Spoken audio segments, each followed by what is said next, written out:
welcome to another episode of Now About That with James and Sarah. I'm James. And I'm Sarah. And on this week, it's our spooky episode because it will be coming out the day before Halloween. So we're going to do some scary stories, some scary short stories from the subreddit r/scary stories. And then we also have a few more that we're going to read from the site called SW. And it's just the 30 very short tales of horror that are better than most scary movies you've watched. So we're going to go ahead and jump right in because we have a couple of them that we're going to go through Reddit and then a couple of them that we're going to go through the SW site. Sarah, do you want to go first? Sure. So the first one I'm going to read is called Night Terror by Kiba Williams. First of all, I just want to say it looks fantastic. The style that they did it in looks great. All right. Shrouded in darkness in a room without sight, lights flickered on, bringing in a bit of life. So dim it only went so far to make the ceiling rim bright. Down below, we can see a metal table, along with a boy strapped down and some cables. A moment later, the boy woke up and tried to move. He looked to his left and his right and was very confused. Worried, he tried to move with all his might, but it was deemed impossible as the cable was too tight. In a panic, he began to wiggle all around. He then screamed for help. There's no point, you won't escape, and neither will sound. The boy looked to his side, then the voice spoke once more. Right in the back left corner, that's where I'll be found. Emerging from the shadows way in the back, there was a teenage boy coated in black. The boy walked up menacingly with a slow clap. The boy strapped down asked, Tayshawn, just where am I at? Don't worry, little Raheem. No need to fray, just go back to sleep. Next thing you know, he pulled out a large knife. Please no, the young boy cried. Just why do you want to take my life? Don't worry, I just want to take some hair off the knee. Please, I beg of you, don't kill me. The little boy screamed out for help desperately once more. There's no point in yelling when you're right at death's door. He screamed and he screamed and he screamed each time. The dial on his voice went from 1 to 9. Once he hit 10, there was no noise. Tayshawn then smiled and said, "Ah, you lost your voice. Although I did tell you, there was no point." Raheem then glared at the teenage boy. Tayshawn then asked, "What's that look for?" Despite that he couldn't speak, he tried to yell. As Tayshawn cut through the young boy's leg, he asked, "What are you trying to say?" Then everything went black, and finally, he was screaming a name, Tayshawn, with all his might. His mother, brother, and sister quickly rushed in all at one time, as if he was having a seizure. He was shaking all around. The mother then yelled, "Hold him down." The sister gently said, "It's okay, go back to sleep." The young boy yelled in an angered voice, "Get away from me." Half asleep, he shoved her to the side. She then said to the young boy to calm down one more time. Afterward, the screaming ceased, and the boy finally went to sleep. Yikes. All right, your turn. Okay, so this one is called Hearing Whistling at Night in Sequence of 3, Should I Be Worried? And it's posted by u/proudclub6088. And it goes, I'm sitting at home, getting clothes ready to wash another load in the laundry while watching Coraline. The sun has almost completely set outside. In Coraline, it's right around the part where she gets stuck in the other world before she goes to other Spink and other Forcible's play. And I hear what I thought was a long scream. It was loud enough for me to hear over the TV, a fan right by my head, the 3 dogs running around my house. Initially, I thought maybe some kids were playing outside. After all, it is summer. I leave it be. Then after a short pause, about 30 seconds, I hear it again. Same pitch, same long, monotonous tune. Another short silence, maybe 20-25 seconds this time. I stop the movie and go to the front window to see if maybe for a third and final time, the same monotonous tune. I go to look outside the window to see if I can see or hear anyone making the noise. Nothing. I've heard of a lot of folklore about hearing whistling at night and how it can be a bad thing. I didn't open the door, so hopefully I'll be safe. I'll pray extra hard tonight. Or maybe I'm just making something out of nothing. Just thought I'd share. And that's it.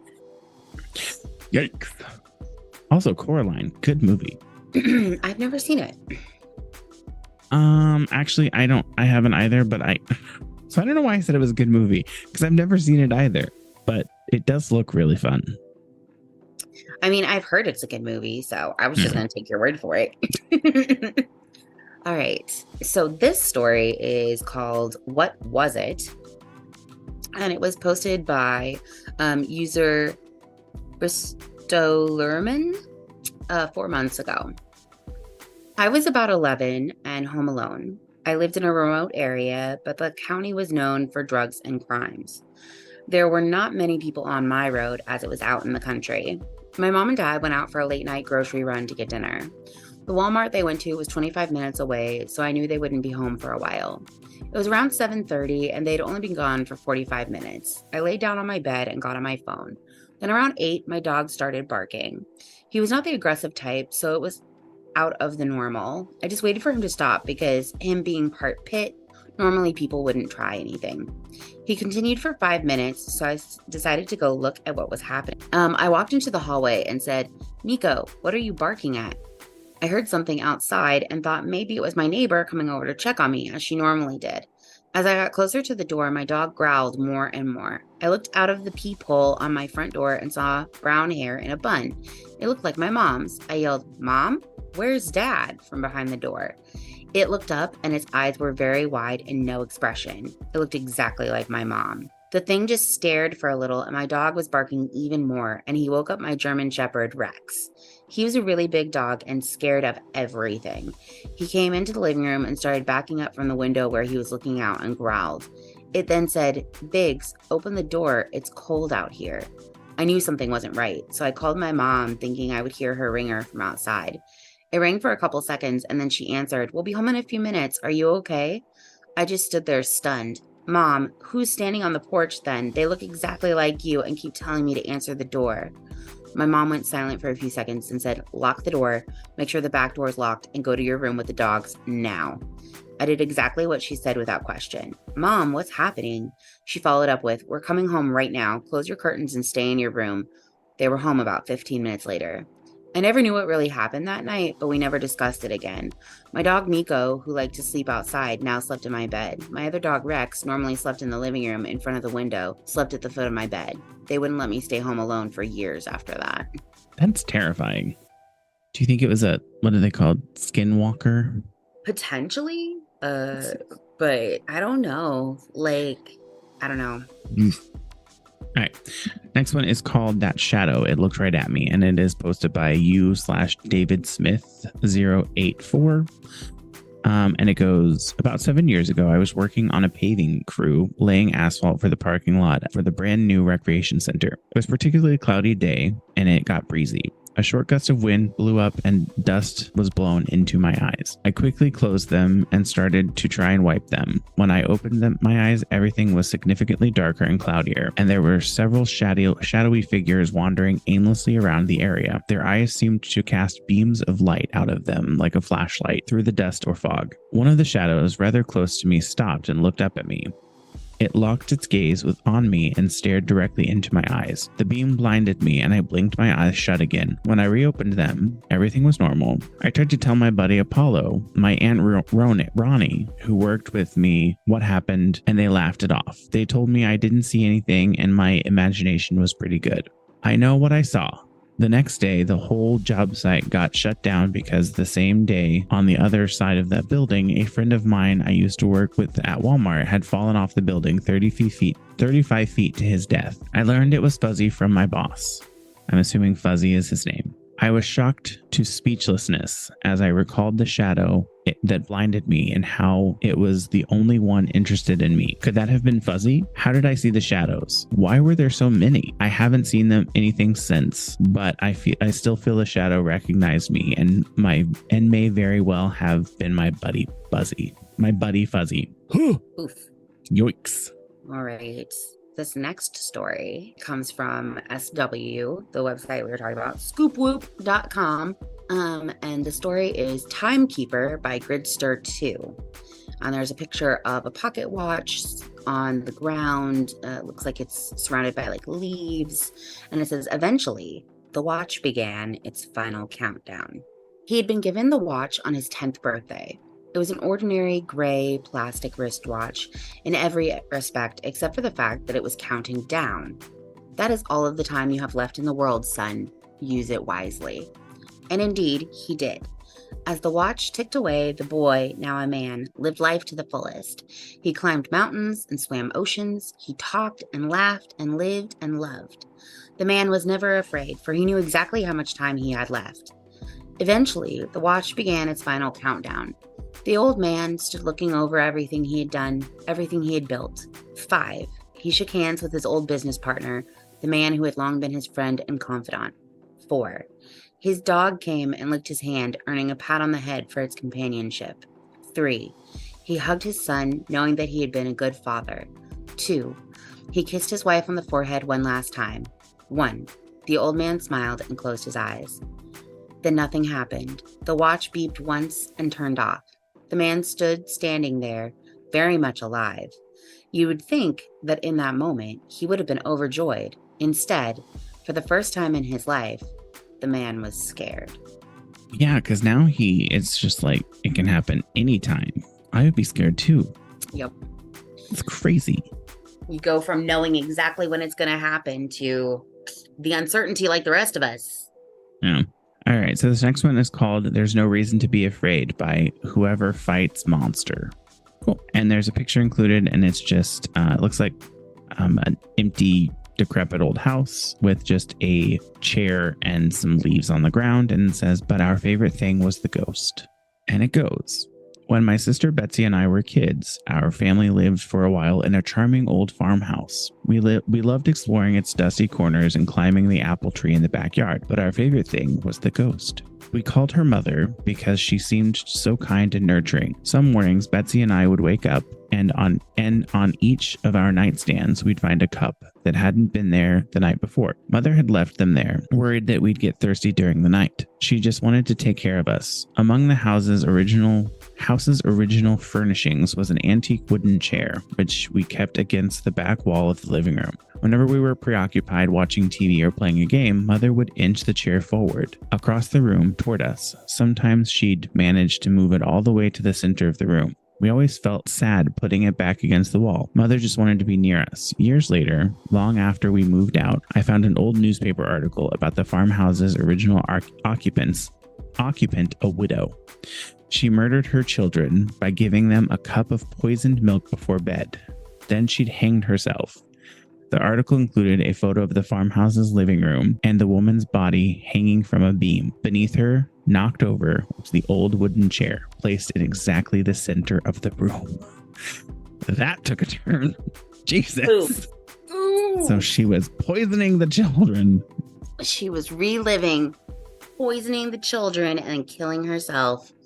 Oof. Okay. All right. Next one, number 9, is called The Perfect Plan by Hunt Frog. And it has a picture of what looks like old style gymnasium doors, like at a pool.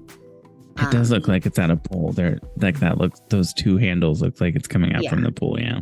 Yeah. And it says, I walked up to Mr. Quinn, the guidance counselor, and shot him in the face 3 times.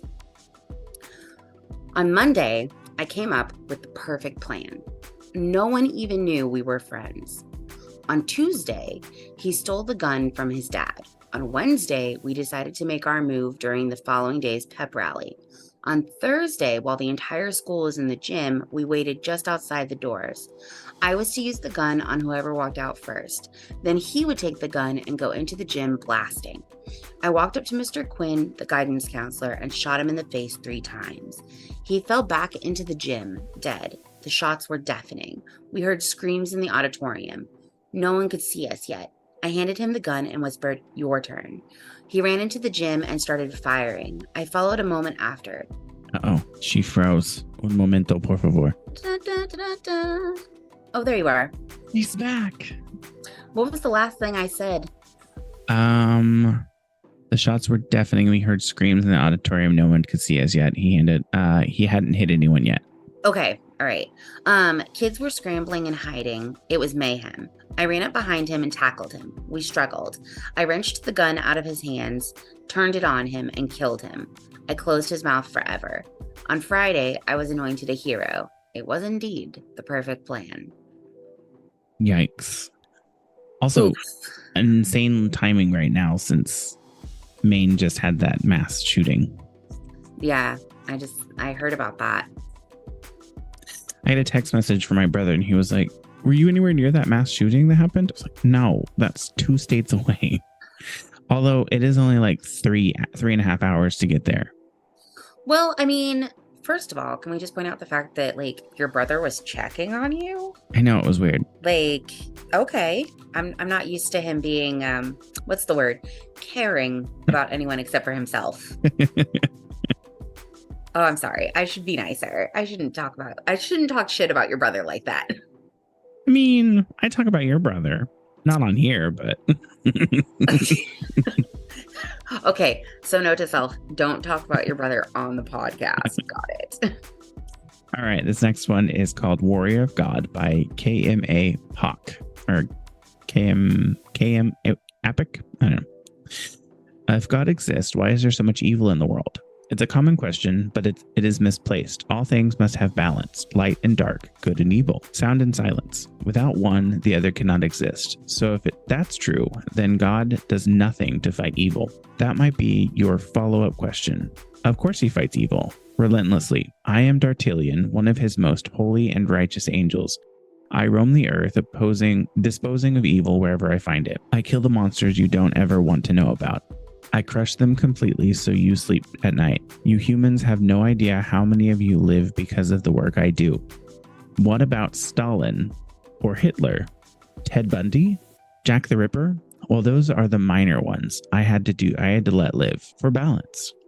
The ones I destroy are too horrible and vile to survive. What's funny is while I wager you've never heard of the name Dartilian in any religious text, I bet you have heard of me. Americans, for example, have their own name for me, sudden infant death syndrome. Oh, oof! Jeez, Baby killer. That's dark. That's super dark. Oh, fuck. Okay, all right. Ugh. I'm seeing that meme in my head of The Simpsons where Marge is sitting up front and she says, "Hey kids, can we lighten it up a little back there?" Right? Oh my Jeez. So we do a couple more of these and then just kind of catch up and see how things are going? Yeah, sounds good to me. All right. This next one is called Hell by Mean Pete. And it has a picture of what looks like a child standing under a beam of light in probably what is a cave. And it says, I felt the presence of the cave as if it was a living, breathing creature. There was no pearly gate. The only reason I knew I was in a cave was because I had just passed the entrance. The rock wall rose behind me with no ceiling in sight. I knew this was it. This was what religion talked about, what man feared. I had just entered the gate to hell. I felt the presence of the cave as if it was a living, breathing creature. The stench of rotten flesh overwhelmed me. Then there was the voice. It came from inside and all around. Welcome. Who are you? I asked, trying to keep my composure. You know, the thing answered. I did know. You're the devil, I stuttered, quickly losing my composure. Why me? I've lived as good as I could. The silence took over the space as my words died out.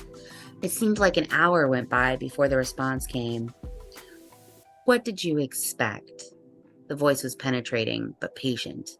I don't know. I never believed any of this, I uttered. Is that why I'm here? Silence.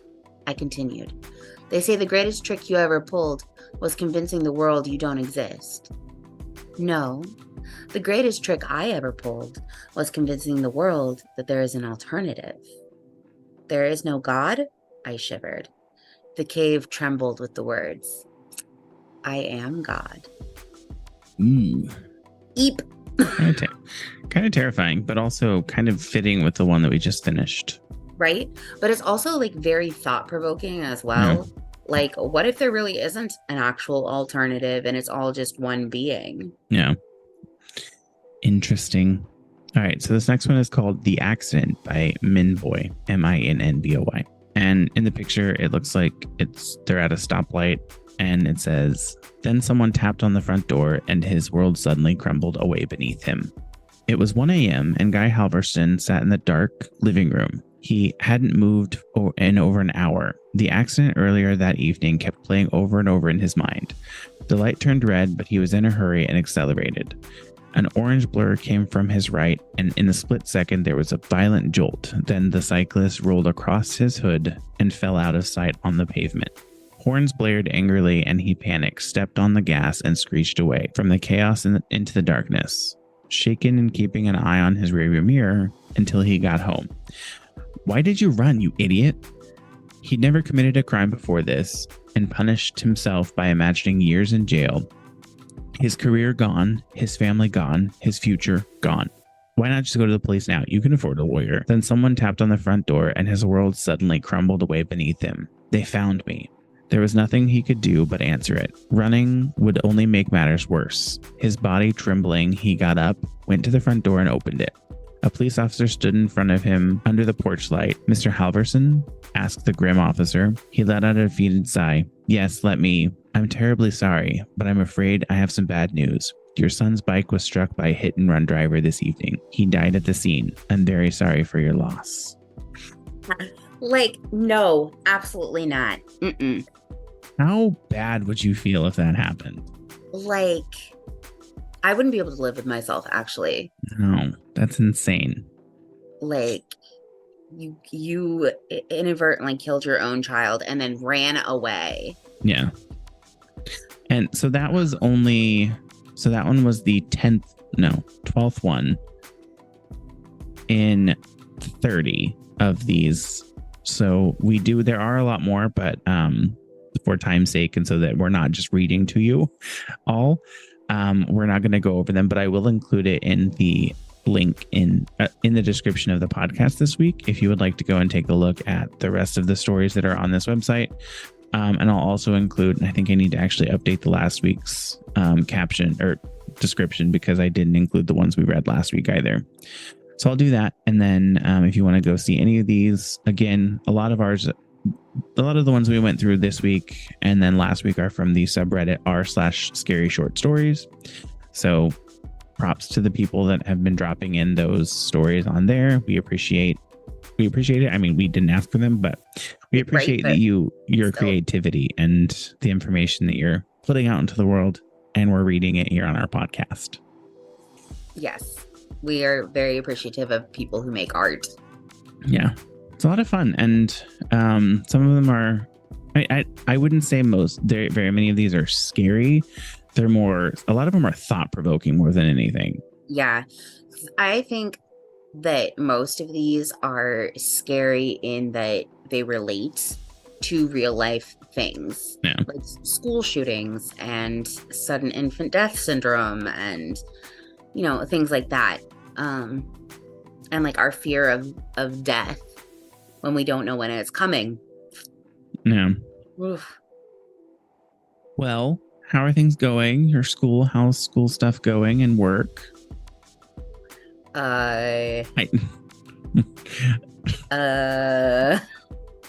Well, I'm really behind on school and I still have an F in my Texas history class, which is really bringing my depression to the forefront. Mm-hmm. And like, I don't know, like work's okay. Right this minute I was supposed to have received an email from HR requesting like information for the position that I've applied for. Yeah. But I have not gotten that email yet. But the system has also been down for some reason. I don't know. Anyway, it's weird. But yeah, other than that, like nothing too crazy going on at work. I've had zero motivation for like a month now. No. But today was a little better. I got 3 loads of laundry done. I have like at least 6 more loads to do because I'm that far behind on laundry. It's not actually 6 loads. It just feels like it because I have some blankets I have to wash because No. it's getting colder. So I need my heavier blankets.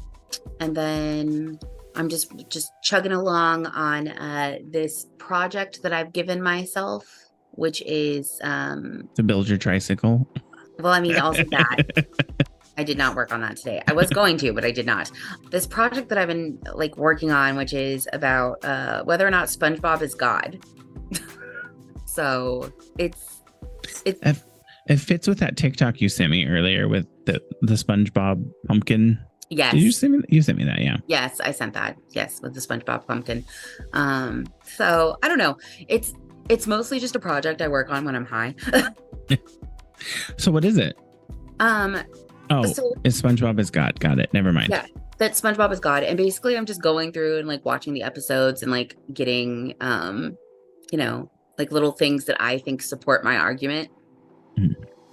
So So instead of doing your actual schoolwork, you're doing this weird thesis. correct. Okay, cool. I mean, whatever keeps you moving. Nothing keeps me moving. I'm just whatever keeps your mind occupied is a good thing, I guess. sure. Crazy. What about you? Things are going. I have 4 days left. Well, yeah, 4 days after today with my class, and it's my last class. The only issue is my instructor, and I feel bad for him because it's like the last stretch of the class. His brother died, so he's been traveling and doing stuff for that for now a little over a week and a half or 2 weeks almost. So I don't have any grades since week 3, and we're right now on week 6. So grades for the assignment that we did for week 4 and then the assignments that we just did for week 5, I don't have yet. And some of my final project is contingent on feedback from those 2 weeks. Right. So I'm like, I want to move forward, and I'm probably just going to move forward with my stuff anyways. But I'm like, I don't know what changes I need to make. I don't know not how much, how much work I need to put into. not necessarily that, but I don't know like how much more information I need to include because I haven't received any feedback. So it's like we're getting close to the wire, and I'm like, I want to get it done and just turn it in and be finished with it. Originally it was due tomorrow, but because of his travel and everything happening, he pushed back the due date until the last day of the class. So it's due on Tuesday. But I would like to see how he graded my last 2 assignments and my last 2 discussion boards to see kind of what it looks like grade wise, and hopefully I can still pull off an A 4.0. and keep my 4.0. Yeah. I'm sure you did excellent. I will be devastated if the last class of my my degree is the reason I don't finish with a 4.0. Yeah, that would really suck. I mean, right now it's a 97%, but You'd have to do pretty terribly to like. well, the discussion board from last week is 10% of the grade, and my final project is 20% of the grade. So there's still like over 500 points or 500 points of a 1,000 point total grade. Oof. So it could be, I mean, hopefully it won't, because I know my work and I know what I do. So hopefully it'll be fine, but we'll see. I'm sure it'll be fine. If not, I'm sure I can probably just message him and be like, hey, I just need to understand kind of why. And is there any way that we can adjust this? Because I want my 4.0. Fair, reasonable. I would also be like that and just be like, my 4.0. But I already ruined my 4.0 because I got a B in my Korean class. Other than that, not much. We went and watched. No, that wasn't last week. Last week we went to Narragansett. Nice. And went to the beach, and it was nice. I was supposed to take my car on Tuesday to go have them look at the issue, and it hasn't been like on Saturday when I drove it down to Narragansett, it came up and did the fault a couple times. Mm-hmm. One time going down and one time coming back. But since then, it hadn't done anything. And so I called on Monday and I was like, I don't want to waste my time bringing my car in on Tuesday and dropping it off and having you look at it for you to just say there's nothing that we can do since there's no fault, because it's not displaying currently. And it's only the 3 days that I drove to work this week and had to like actually be on site. I didn't have a fault the entire time. And then today it happened. So the person that I talked to was like, well, I don't want to cancel your appointment because just in case it does come up and then you don't have an appointment, so we can't look at it. But yes, if there is no fault, then there's nothing that we can do to diagnose and fix the issue. So if it's not currently being displayed, it doesn't make sense. So you just don't need to come in if it's not there. So apparently I have to wait until it's a constant and I can't use those features until they go in and take a look at it and fix it for me. Gross. So it's annoying, but like I said on the last podcast, my car works perfectly fine without that. And it drives fine and everything's fine. I will say last week we were supposed to go, or sometime this week, we were supposed to go to Best Buy so that Ryan could get Oppenheimer. So we went today and he found out that, it doesn't come out until like November 6th. So it's not even out yet. So he had the wrong, or November 11th, sometime in the next couple of weeks. So he had the wrong release date. Somebody posted something about going to Best Buy and getting it because it's in the 4K version is in a metal case apparently. So he really wants to get it. But he misread it and thought they had already gotten it, but they were talking about going and getting it the day that it comes out. Okay. So he was just a little confused, but I mean, we went to Best Buy and I walked around and looked at some stuff and that was it. Nice.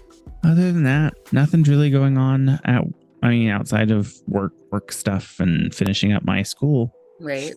I'm still trying to decide what I want to do next. If I want to go for something else, like look for some certificates that I might want to get. But time will tell. I have a few months before I have to start making payments on my freaking student loans. Then there you go. Fun times.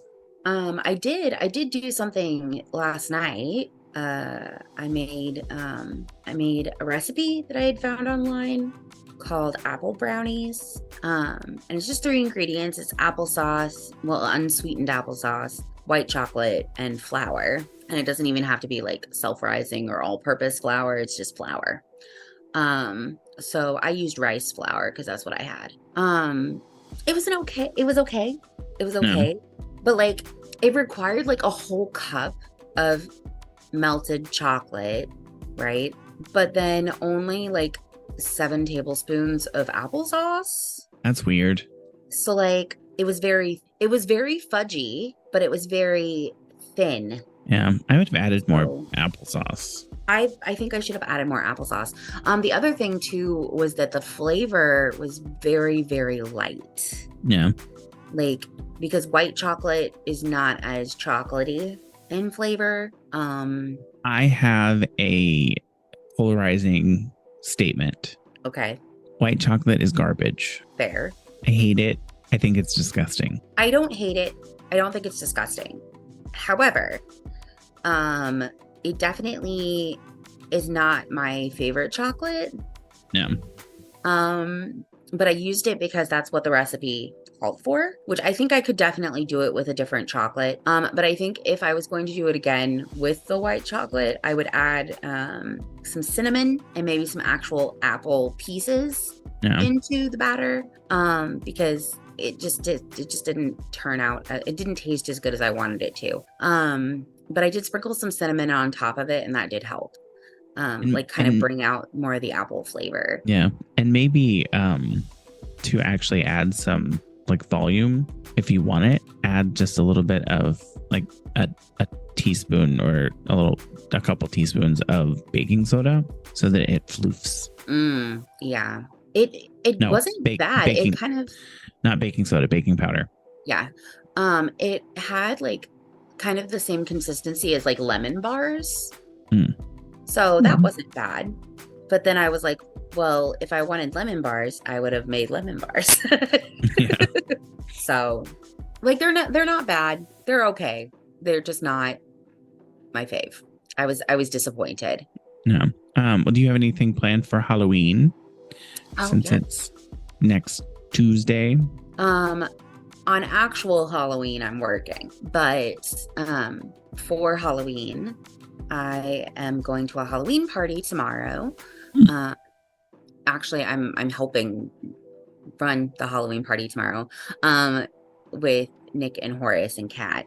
Um, so we're doing that, and then that's it.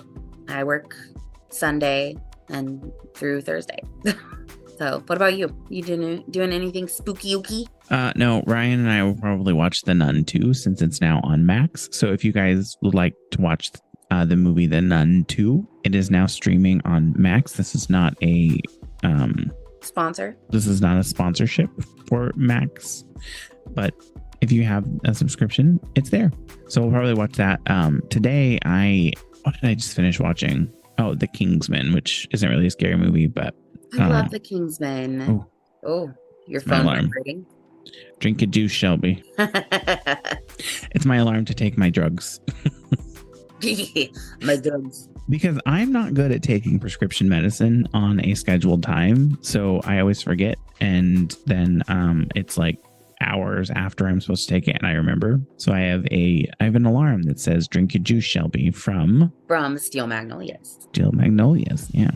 Such a sad movie. Such a good movie, but such a sad movie. It's a rare movie though, in that they're all like the primary cast is all female. Yeah. So Well, do you have anything else you want to talk about? Are you ready to call it a podcast? It can be a short one. it could be a short one because we are doing spooky ooky. And I do have to finish my costume. Oh, okay. I'm gonna be Sarah Sanderson from Hocus Pocus. Do you have a blonde wig? I don't. So then you're not going to be Sarah Sanderson because she is blonde, Sarah. I'm going to be Sarah Sanderson. I'm just gonna have to be Sarah Sanderson if she did her hair.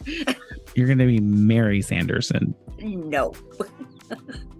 Kat is Mary Sanderson, and Horace is gonna be Winifred, and Nick is gonna be Billy the zombie. I still think you're going to be Mary because your hair is not blonde, Sarah. Nobody's hair is blonde in our group.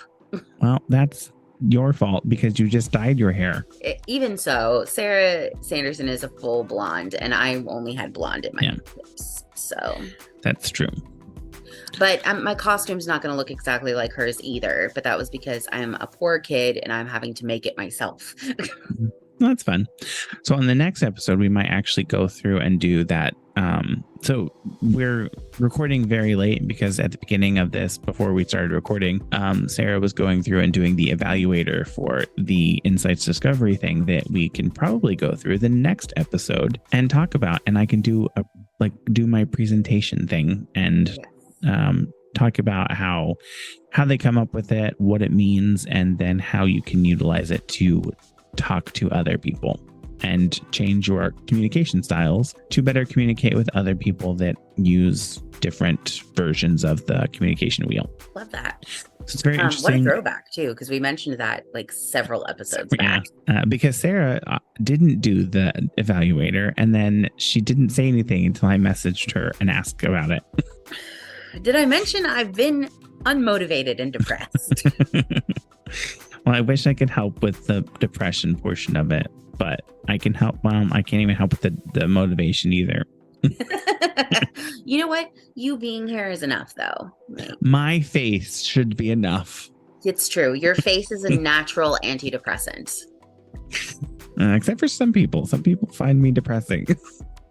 Well, those people are wrong. Yeah, I agree. And I've said it for years. Everyone likes me, and if they don't, they're wrong. There you go. There's a few people that I'm like, if you don't like that person, it's a red flag. Yeah.